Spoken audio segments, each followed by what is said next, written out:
অলপমান জৰাজীৰ্ণ অৱস্থা আছিল সেইটো আমি পঞ্চায়তৰ পৰা এটা চিন্তা কৰি মানে ৰাইজৰ উপকৃত হোৱাকৈ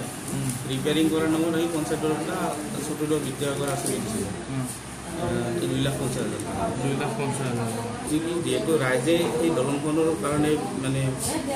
অসুবিধা পাই আছিল ৰাইজে এটা চিন্তা কৰিছিল আৰু ৰাইজে মিটিং কৰিছিল তাতে ৰাজহুৱা এখন সভা কৰি ৰাইজে আলোচনা কৰিছিল আমি গম পোৱা মতে আলোচনা কৰি ৰাইজৰ প্ৰচিডিং আছে প্ৰচিডিঙত ৰাইজে এটা প্ৰস্তাৱ লৈছিল গাছ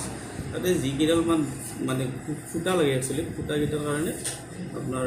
মদি যোৱা গাছ দুডালমান কটাৰ সিদ্ধান্ত লোৱা বুলি মই গম পাওঁ মানে ফৰেষ্ট বিভাগৰ মানুহ গৈছিলে গৈ পেলাই চাই পেলাই পিছত সেইটো ফৰেষ্টৰ অফিচলৈ লৈ আহিছে গছখিনি কিন্তু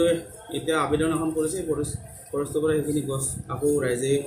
মানে ব্যৱহাৰ কৰাৰ কাৰণে সেইখিনি গছৰ কাৰণে আকৌ এবাৰ সেই কৰিছে